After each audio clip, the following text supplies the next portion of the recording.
अंगुलिमाल एक खूंखार डाकू था जो मगध देश के जंगल में रहता था। जो भी राहगीर उस जंगल से गुजरता था वह उसे रास्ते में लूट लेता था और उसे मारकर उसकी एक उंगली काटकर माला के रूप में अपने गले में पहन लेता था। इसी कारण लोग उसे अंगुलिमाल कहते थे। गौतम बुद्ध वैशाली नगर से प्रवास कर रहे थे। लोगों ने उन्हें रोका। बुद्ध को लोगों ने बताया कि वैशाली के बाहर जंगल में अंगुलिमाल नाम का एक पिशाच जैसा लुटेरा रहता है। वो लोगों को लूटता है, मार देता है, फिर उनके हाथों की अंगुलियां काटकर उसकी माला बनाकर पहन लेता है। ऐसे खतरनाक इंसान के सामने जाने से अच्छा है आज रात यहीं रुक जाएं। गौतम बुद्ध ने कहा कि मैंने एक बार प्रवास करने का मन बना लिया तो मैं पीछे नहीं हट सकता, मुझे जाना ही होगा। लोगों ने बहुत रोका, सुरक्षा के लिए साथ चलने को भी कहा, लेकिन बुद्ध अकेले निकल पड़े। बुद्ध जंगल में जाने को तैयार हो गए तो गांव वालों ने उन्हें बहुत रोका, क्योंकि वे जानते थे कि अंगुलिमाल के सामने से बच पाना मुश्किल ही नहीं असंभव भी है। लेकिन बुद्ध अत्यंत शांत भाव से जंगल में चले जा रहे थे। तभी पीछे से एक कर्कश आवाज कानों में पड़ी, ठहर जा, कहां जा रहा है? बुद्ध ऐसे चलते रहे मानो कुछ सुना ही नहीं। पीछे से और जोर से आवाज आई, मैं कहता हूं ठहर जा। बुद्ध रुक गए और पीछे पलटकर देखा तो सामने एक खूंखार काला व्यक्ति खड़ा था। लंबा चौड़ा शरीर, बढ़े हुए बाल, एकदम काला रंग, लंबे लंबे नाखून, लाल लाल आंखें, हाथ में तलवार लिए वह बुद्ध को घूर रहा था। उसके गले में उंगलियों की माला लटक रही थी।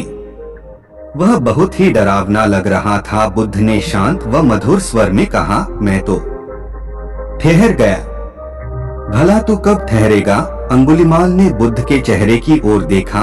उनके चेहरे पर बिल्कुल भय नहीं था, जबकि जिन लोगों को वह रोकता था वे भय से थरथर कांपने लगते थे। अंगुलिमाल बोला, हे सन्यासी, क्या तुम्हें डर नहीं लग रहा है? देखो मैंने कितने लोगों को मारकर उनकी उंगलियों की माला पहन रखी है।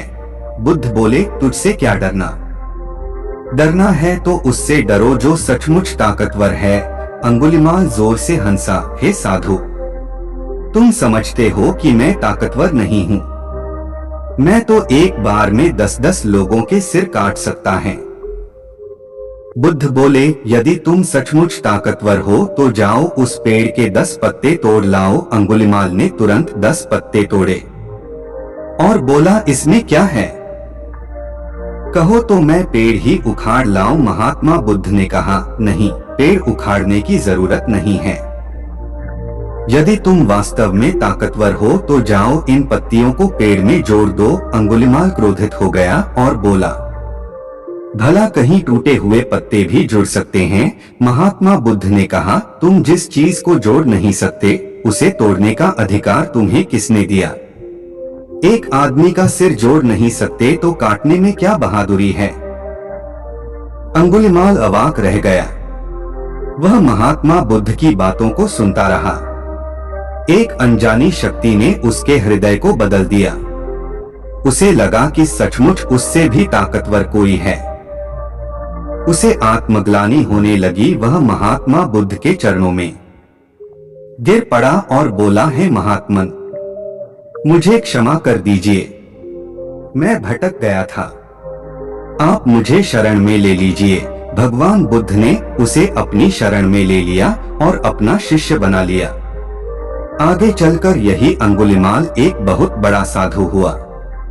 कोई इंसान कितना भी बुरा हो, लेकिन अगर आप अपनी अच्छाइयां नहीं छोड़ते हैं तो कोई आपका कुछ नहीं बिगाड़ सकता है। सत्य और धर्म के आगे हर बुराई को झुकना ही पड़ता है। परेशानियों और मुसीबतों को सामने देखकर डरना और घबराना बेकार है। शांत मन से उनका सामना करें।